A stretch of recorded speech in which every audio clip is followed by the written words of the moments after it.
我们一起来做个祷告。父神，我们向你献上感谢，主，让我们今天能够在这边聚集。主，今天有新来的朋友，主啊，也有刘传道，还有余威传道也在我们的当中。主，也求你与我们每一位弟兄姐妹同在，特别在2位传道他们的身上，主啊，求你也使用他们，能够成为神你的器皿。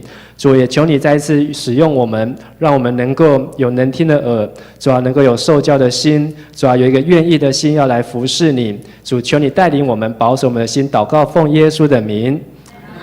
我们要来看一段圣经，约翰福音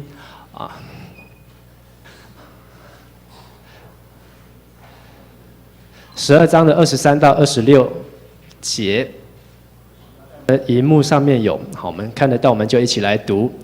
耶稣说：“人子得荣耀的时候到了。我实实在在的告诉你们，一粒麦子不落在地里死了，人就是一粒；若是死了，就结出许多子粒来。爱惜自己生命的，就失上生命；恨恶自己生命的，就要保守生命永。若有人服侍我，就当跟从我。我在哪里，服侍我的人也要在哪里。若有人服侍我，我父必尊重他。”好，今天我们要讲的主题是跟随羔羊。好，那在你的心当中，好，心里面你觉得哪一些人是跟随耶稣的人？好，刚刚我们有听到很多人见证，好，我们听到有看到有新的传道在我们当中，好，我们有看到从国外然后到台湾千里迢迢来传福音的人，好，其实还有很多，只是我没有点名，还有包括我们可能在这个月底就有人要出去环岛传福音，好的少家，好，然后还有今天也有3个人去到他们去到香港去那边短宣1个礼拜，好，很多的人他们都会有机会见证分享，好，所以我们整个7月到8月见证会很丰富哦。有人去到加拿大，好，有人去到了嘉义，好，有人去到很多不同的地方。虽然我们今天没有安排短宣队，但是上帝使用我们好不同的人、不同的地方，好，到不同的族群当中去传福音。他们都在跟随耶稣。当你想到跟随耶稣，好，不晓得你会想到谁？好，什么样的人是跟随耶稣的人？好，今天好，牧师要鼓励你，好，成为一位跟随耶稣的人。跟你旁边说，你要成为一位跟随耶稣的人。跟随耶稣就是跟随羔羊，羔羊就是耶稣，就是基督，他就是上帝好在祭坛上面所献上的那只羔羊。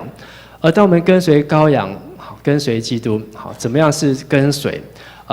当我在想到跟随好耶稣的时候，好，想到自己陈牧师，好，从1997年，好，那时候决定要去读神学院，好，到今天已经过了15年。那时候是我大学3年级，好，大学快要毕业之前，然后呢去当兵，好，快要2年，然后读神学院3年，好，然后再派到南部，然后来到桃园，好，一转眼哇，已经15年。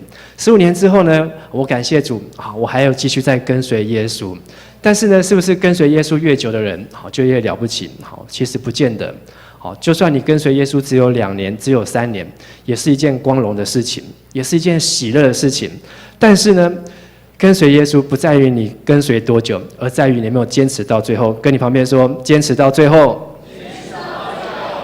所以有的人一开始他想要跟随耶稣，但是呢，半途而废。所以保罗说，恐怕我传福音给别人，自己反被怎样弃绝。因为他一直希望人家得救，他希望人家信耶稣，希望人家来教会，传福音传到最后他自己不信耶稣，传福音传到最后他自己不来教会，传福音传到最后他自己离开了教会，没有教会的生活，没有敬拜的生活，这样子怎么再继续跟随耶稣？他所传的好，自己别人得到了，他却被弃绝了。所以跟随耶稣是一件很重要的事情，是一生一世的事情。那什么时候开始跟随耶稣？要跟随耶稣到什么时候呢？所以我要鼓励大家，好，今天我要从约翰，好，这个是约翰，使徒约翰，他是跟随耶稣里面12个学生里面活最久的，到90几岁。他跟随耶稣大概是14、15岁的青少年就开始跟随耶稣，一直到他90多岁。而他在约翰福音里面，好，他所留下来的信，给他的门徒，好，给他的所教导出来的学生的书信里面，你可以看到他对耶稣好有更深刻、的认识，甚至在他90几岁的时候，他在海外的拔摩岛上面看见异象，写下启示录，成为这本圣经最后的 ending。没有人能够再加上任何的话，是因为他一生跟随耶稣，他所累积下来所得到的。所以我盼望你能够学习像约翰，紧紧的跟随耶稣。第一，什么时候开始呢？从人子得荣耀的时候开始跟随。我们一起说一次。今天我们刚才所读的那段圣经，约翰福音，就是约翰对他的门徒所说的。在这4节的当中，每一节都非常的重要。他告诉我们怎么样跟随耶稣呢？我们再来读23节，一起来念，请。耶稣说：“人子得荣耀的时刻已经到了。”这是现代中文译本的翻译。什么时候跟随耶稣？有一个时刻，有一个 time， 非常的重要，叫做人子得荣耀。什么叫做人子？人子是谁？就是耶稣得荣耀。什么时候是耶稣得荣耀的时候呢？他被钉十字架，有没有得到荣耀？在当时并没有。他被钉十字架，他的学生跑的跑，闪的闪，躲的躲，否认的否认，匿名的匿名。当耶稣他被埋在坟墓当中的时候，有没有得到荣耀？没有，没有人去帮他包裹，是只有一个西门，西门约翰去替他包裹，帮他埋在洞穴里面。当耶稣从洞穴里面复活之后，有没有得到荣耀？好像比较有，因为当然后来耶稣在复活之后再出现的时候，哇，他就像是一个不死之身，他可以来去自如，他可以一下出现，一下不见，但是这还不是耶稣真正得荣耀的时候，不是耶稣真正得荣耀的时候。什么时候呢？我们来看约翰福音的第7章37节到39节。好，在荧幕上面有，我们来念。节期的末日就是最大之日，耶稣站着高声说：“人若渴了，可以到我这里来喝。信我的人，就如经上所说，从他腹中要流出活水的江河来。”耶稣这话是指着信他之人要受圣灵说的。那时候还没有赐下圣灵来，因为耶稣尚未得着荣耀。38节说，信我的人要从他腹中流出什么来？活水江河。信耶稣的人，在他的里面有活水江河，要怎样涌出来？从哪边涌出来？不知道。好，耶稣没有说，好，从上面从下面都有可能，但是就是你的里面，好像有一个瀑布，好像一个水源，好像一个水龙头，打开的水龙头，这个水要涌出来。这个礼拜我们去中会的木家旅游，好，去到了桃园仙谷。那我们要去之前呢，就先看网站，哇，那边有一个 lake， 有一个湖可以游泳玩水，所以我们就带着游泳衣去。结果去到之后，发现这个湖，好，都是死水，好，上面都是叶子，好，根本就没得玩，好，然后呢，有很多虫死在上面，但是在它的旁边另外一边，好，有一个干掉的池子，好，没有水。那我们就在旁边这个干掉里面玩，所以呢，就去打开了一个水龙一个开关，但是呢，这个开关没有想到一打开之后，它的开关就被冲走了。因为它是隔壁的这个湖，好，整个灌下来，好，所以就像瀑布一样，啪，把那开关冲得好远，然后我们就赶快跑，好，但是呢，回来之后呢，那开关又被装回去，我不知道它怎么装回去的，但是呢，这个看到活水江河涌出来，好的意思是那个水压的力量 power 是非常的大，你根本连挡都挡不住，因为当我不小心打开那开关的时候。那个开关都被冲那么远了，如果我去的话，我看我自己会被冲走。啊，但是呢，耶稣说，信的人在他的里面会有活水江河涌出来，是什么呢？耶稣这句话，约翰把它解释得很清楚，指着人要受什么呢？39节，人要受什么？圣灵。好，我们一起说圣灵。信的人要领受什么灵？圣灵，圣灵就是那个活水江河。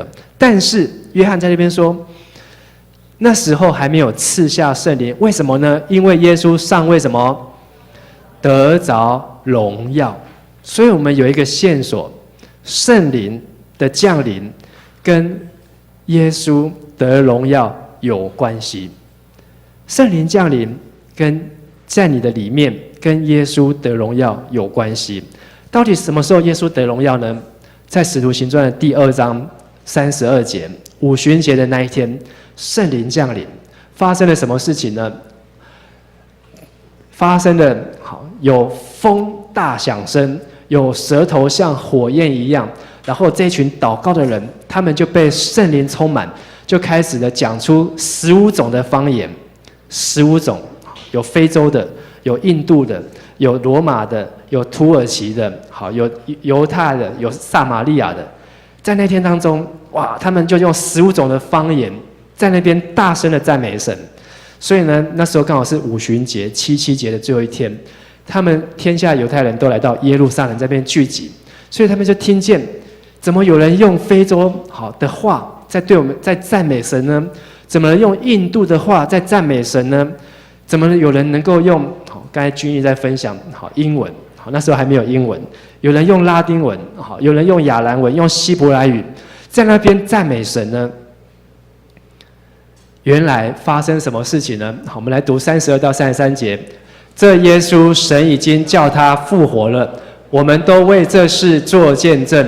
他既被神的右手高举，又从父受了所应许的圣灵，就把你们所看见、所听见的浇灌下来。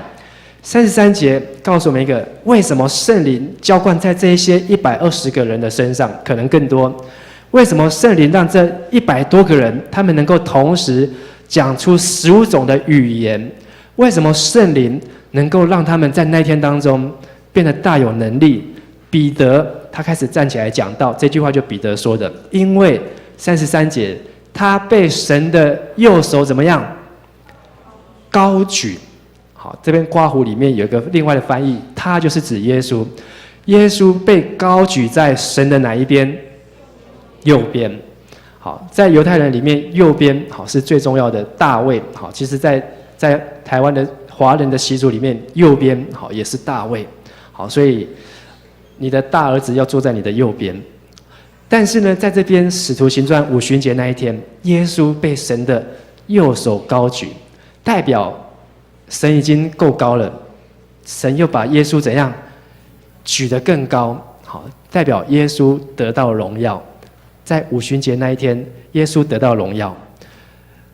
所以，我们来念36节：以色列全家当确实地知道，你们钉在十字架上的这位耶稣，神已经立他为主，为基督了。这个耶稣，他被神的右手高举，他不再是耶稣，他不再是拉比，他是谁？他是主，是 Lord。他是谁？是基督，是 Christ。意思说，在五旬节圣灵降临那一天，为什么圣灵要降临？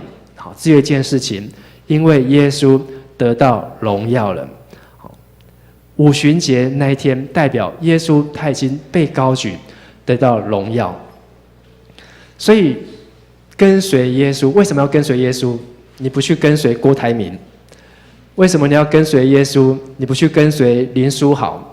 不去跟随 Lady Gaga， 因为没有人能够像耶稣一样被神的右手高举，没有人能够像耶稣一样，好，能够坐在神的右边。只有一个人，只有耶稣能够只有耶稣被神高举，成为基督。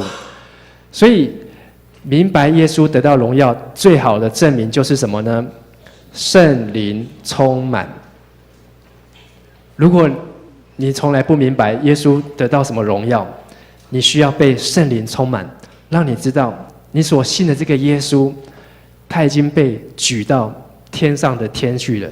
你所认识的这位耶稣，他不再是故圣经里面的一个人物。你所信的这个耶稣，他不是一个普通的人，他不是你心目中的一个人，而是他是一个万王之王，万主之主。所以你有没有明白耶稣得到荣耀？你有没有被圣灵充满？你有没有让圣灵在你的里面有活水江河涌流出来呢？第二个，跟随耶稣，从人就是一粒到什么时候呢？不再是自己。约翰福音的12章23节说，人子得荣耀的时候到了。24节，我们一起来念：我郑重地告诉你们，一粒麦子不落在地里死了，人就是一粒；如果死了，就结出许多子粒来。耶稣用麦子来比喻我们每一个信他的人。你信耶稣，就像是那个麦子，但是那个麦子，如果你没有发挥它最大的功用，那个麦子可以做什么？还是一粒麦子，一粒麦子。但是这个麦子它可以变成什么？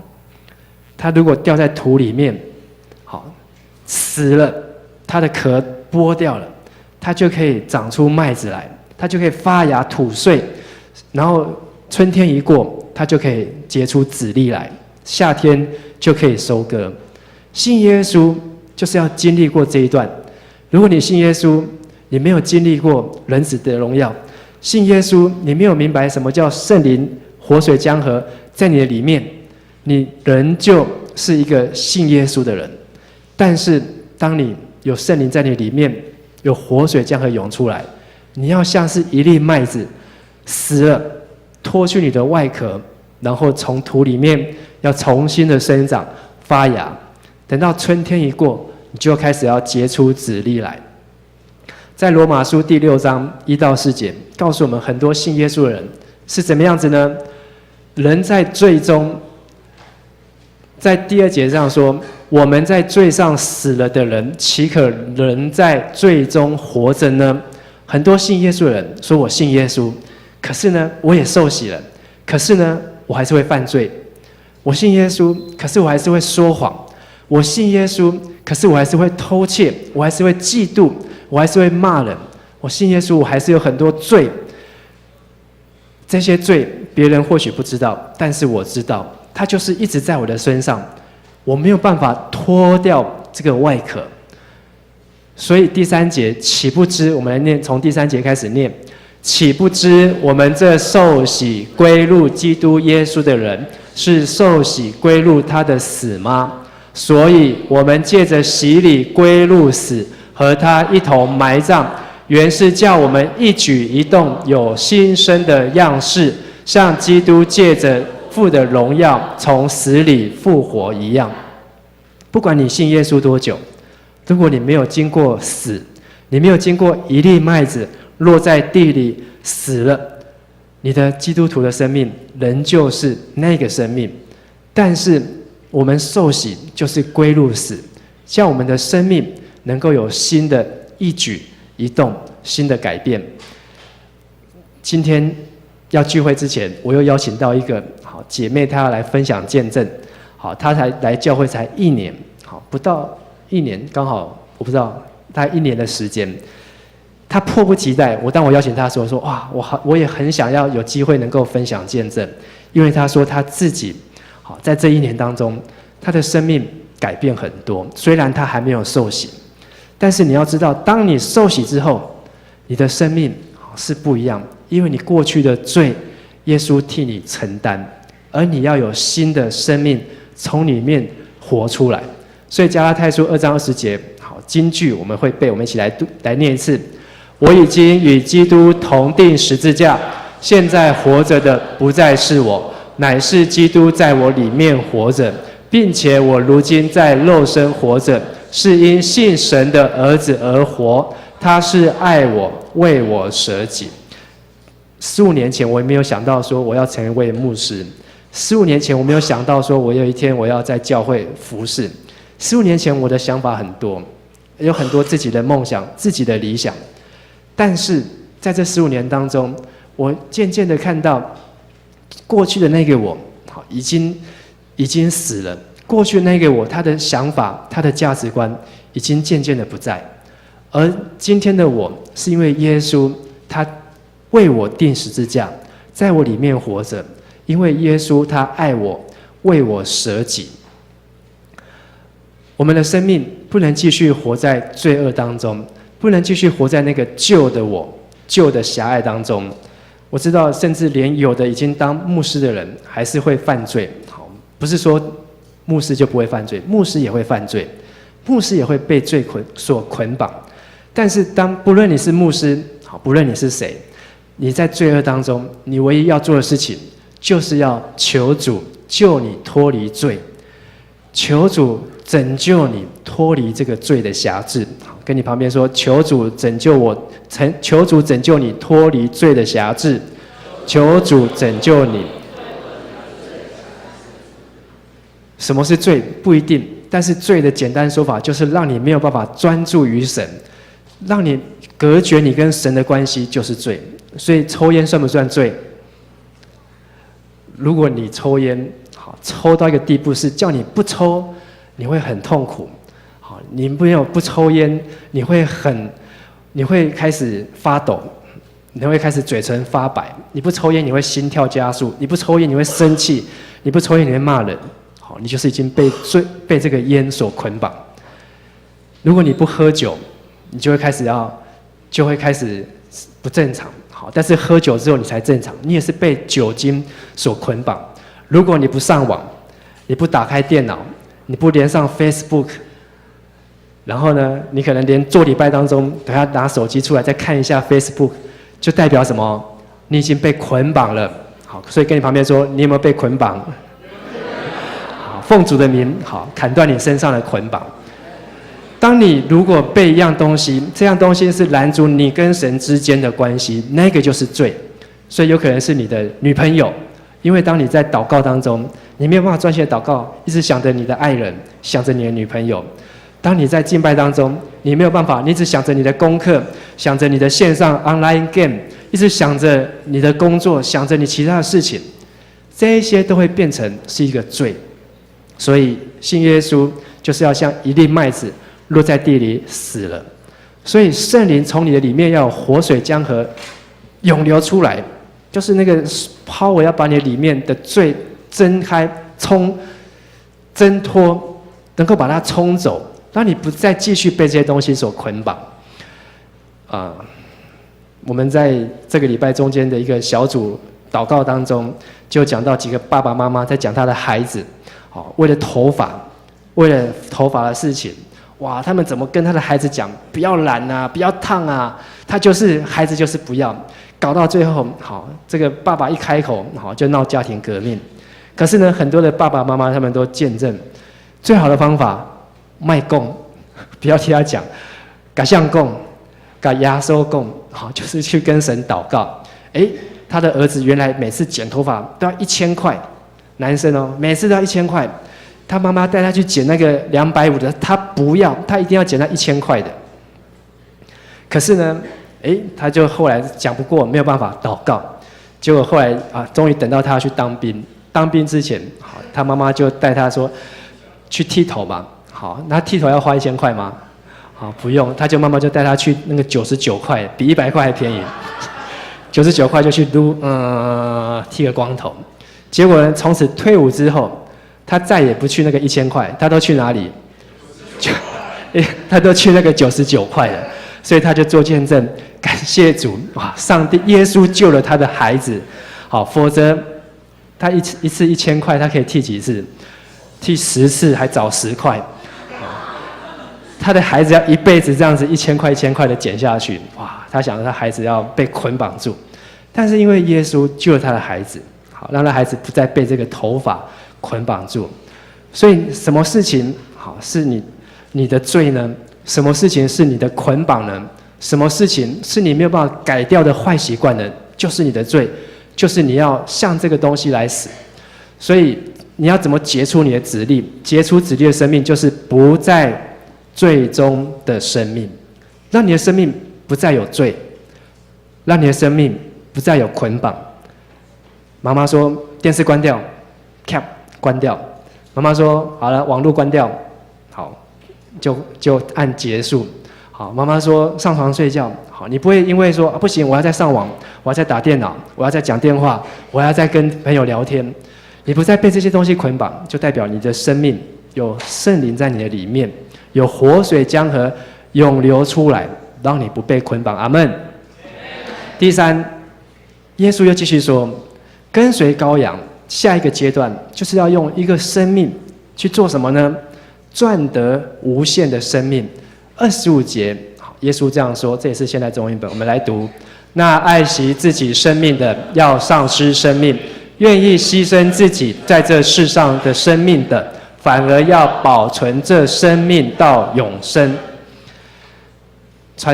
流传到有3个小孩，我也生了3个小孩。好，但是呢，生小孩3个，或是你生到12个，去天堂有没有奖状？有没有？希望有，好，希望有。圣经里面，好，只有说儿女是耶和华所赐的产业，好，少年所怀的胎就是勇士袋中的剑。但是圣经没有告诉我们说，好，我们要靠生小孩去天上得奖赏。但是呢，圣经有说，你要结出子粒，要结出果子来，就要得到奖赏。所以，什么是天上可以得到奖赏？是你的生命可以去影响别人的生命，用你的生活见证，让别人知道什么叫做不在罪中。为什么全班都在作弊，只有你不作弊，还可以考第1名？有没有见证？好，很大的见证。为什么全台湾都在贪污？为什么只有你没有贪污，还可以做得这么好，做得这么久？有没有见证？这就是见证。不在罪恶当中，你的生命就会有影响力，就能够有见证。耶稣曾经在马太福音对这一句话说了一个更清楚、更明白。他说：“因为凡要救自己生命，好，生命也可以当作灵魂。凡要救自己生命的，必上吊生命；凡为耶稣上吊生命的，必得着生命。”26节，我们大声来念：人若赚得全世界，赔上自己的生命，有什么益处呢？人还能拿什么换生命呢？很多人用生命去换什么？换退休金，用生命去换一栋房子、一台车子，更笨的用生命去换一只手机，去偷、去抢、去抢劫、绑架，就为了一只手机，结果被判死刑。有人为了一句话跟人家吵架，然后呢，他就去杀了人，然后呢，他也被判刑。有人呢，为了看别人长得漂亮，想要去侵占别人、侵犯别人，用自己的生命赔上了，只不过一时没有办法控制自己的情欲、冲动，生命就赔上了，那一条命就这样没有了。本来那个麦子可以结出许多籽粒，可是那个麦子最后连来不及落在地里，好，它就被榨干了，它就结束了。耶稣要我们的生命是能够去换得无限的生命，所以在这个世界上，上帝告诉我们，什么叫做得生命呢？就是为耶稣上吊生命的，就必得着生命。所以为耶稣舍掉人生的人，才能得着生命。当你愿意为耶稣舍掉你人生的梦想，舍掉你人生的成就，耶稣说：“嘿，你就得到生命。”第二个，如果能够赚得全世界，好，郭台铭他还没有赚到全世界，好，他连一个台湾岛都还没有赚到。但是你能够赚的再多，像巴菲特，或是像比尔盖茨，好，这么会赚钱的人，他们能不能换得一条命给你？也没有办法，也没有办法。所以你的生命非常的宝贵，跟你旁边说，你的生命非常的宝贵。你的生命非常的宝贵。当牧师来到迦南教会，好，有一个工作做青年牧师。那时候呢，青年牧师还有另外一个工作，好，就是要做生命教育，做生命教育。那时候教会成立了生命教育协会。然后呢，我没有想过说生命教育可以做什么，但是呢，就想好试试看。所以呢，来到教会的第一个寒假过后，我就去了桃园国小，好，去学校里面问班上，你们班有没有要上生命教育？好，你们班有没有要上？好，问完之后呢，好，有一个班愿意，好，就在这个班上。这个班上完1学期之后，这个班的隔壁班说这个课好像不错，我们班也要上，所以呢就变2个班。结果再过了之后，就变成7个班。然后呢，有一个国中，他们也说我们要来上生命教育，就是大有国中。好，今天的大有国中的同学在哪边？好，你是读大有的，可以举手一下吗？好，给这些大有国中的同学，给他们鼓励一下好吗？我们教会离大有国中大概5公里哦。其实我们没有想过要去那边传福音，但是呢，我们就做生命教育，我们就去到了大有国中。好，结果他给我们一开始就给我们5个班，好，后来第2年就变15个、16个班，然后我们就开始每一年就是生命教育。在这生命教育当中，我们都会有一个结业式，在结业式就会听到这些国中生，好，或是你们的学长学姐，或是在座的人，好，他们就讲他们的见证。虽然我们在生命教育里面没有告诉他们什么叫做信耶稣，在生命教育里面没有告诉他们什么叫做圣灵充满，什么叫做结出子粒来，可是呢，他们都看到了生命的宝贵，生命的价值。我印象很深，有个同学他说，在那一年当中，他原本想要自杀的，我忘记他为了什么事情要自杀，但是这一堂课生命教育的课让他知道生命很宝贵，他要继续好好的活下去。好，这当中有很多我们的同工、好老师、志工，好，他们一起参与。所以今天大有国中已经上完第6年还是第7年？好，第6年，已经上完第6年。好，第1届好的国1的学生，他现在已经是6年，就已经是大1了。好，就已经上大1的同学。我们去统计，好，大概有超过1万个学生，好，上过生命教育的课，在桃园市当中。好，所以请问桃园市有多少人？40万人。好，那有1万个人上过，已经就有1/40，6年当中。好，你如果再继续上下去，好，桃园市很快的，好，1/40就变成1/20，再来呢就变1/10，再来呢可能就变1/5，再来呢可能整个桃园市，好，其实不是只有桃园在做生命教育，台湾都有在做，很多的地方、很多的机构都在做生命教育的工作。但是我一件事情，人若赚得全世界，却失去自己的生命，赔上自己的生命，还有什么益处呢？你有很多的钱，没有命可以花，这些钱最后是别人的钱。你收了很多的贿赂，好，6300万、7800万，还缴7亿，可是呢，你要在做监狱里面关到死，那些钱都是哪里去？都到犯保协会。犯罪被害人保护协会，好，变成基金，某一部分变成基金去了。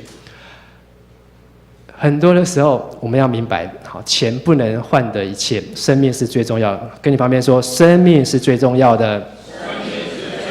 不管将来你要做什么工作，最好的工作是什么呢？救灵魂的工作，阿们吗？不管将来你要从商、从政、从事科技业，好，自己开店当老板。最好的工作就是救灵魂的工作，期待你能够为这件事情好好的祷告。最后，回应耶稣的呼召，什么时候呢？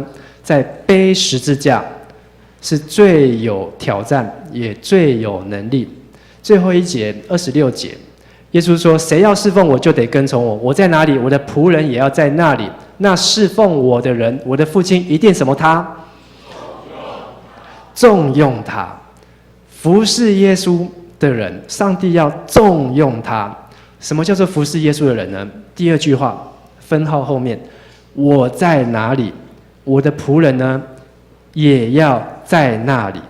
今天我们所看这个约翰，他有很多的故事，我来不及讲完，因为我们的见证太多，太精彩。好，约翰他从年轻的时候，他就跟随耶稣，他可能被呼召了2次，甚至3次。第1次，耶稣说：“来跟从我。”第2次，耶稣说：“来跟从我。”他就离开他的父亲，离开他的渔船，离开他船上的这些伙伴，然后耶稣又呼召他，你来做我的门徒。耶稣就设立他做12个使徒之一。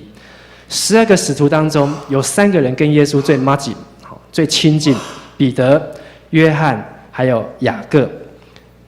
彼得、约翰、雅各这3个人里面，谁跟耶稣最靠近？约翰。约翰，因为整卷约翰福音，有一个就是耶稣所爱的门徒，耶稣所爱的门徒，所以耶稣会不会一视同仁？你觉得耶稣是博爱吗？有人说耶稣是博爱，一视同仁，每一个人他都爱，是还是不是？是。那为什么他特别爱约翰？他特别靠近彼得，约翰特别靠近他。在耶稣的博爱当中、慈爱当中，还是有一个真正抓住他心的人。上帝爱世人，但是也有合他心意，也有上帝喜悦、上帝所爱的人。所以你要明白，上帝很爱我们，但是我们还可以想办法再让耶稣更爱我们，这是我们要努力的。好，但是约翰他的一生是最贴近耶稣，因为他的秘诀是什么？不论耶稣在哪里，他就在那里。所以耶稣去到哪，他就去到哪。连耶稣被钉十字架出卖的时候，他跟彼得也在场。复活的早上，他跟彼得第一个跑到那边去。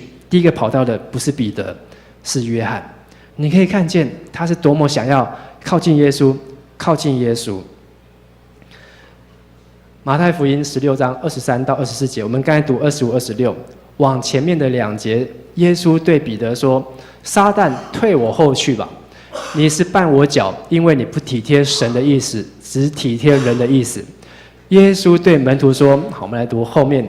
若有人要跟从我，就当舍己，背起他的十字架来跟从我。”你要跟随耶稣到什么时候？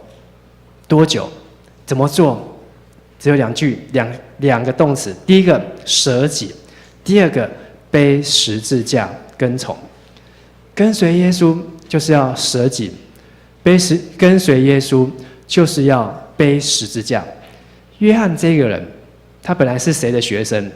他本来是施洗约翰的学生，但是有一天施洗约翰看到耶稣经过，他就对他的门徒说：“看啊，神的羔羊，神的羔羊。”从那一天开始，约翰他找到他人生要跟随的人，他就不再跟随施洗约翰，他就去跟随耶稣，一直跟随耶稣到他死的那一天，到世界尽头的那一天。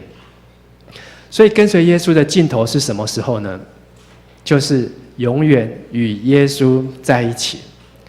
在你的心中，你有渴望永远与耶稣在一起吗？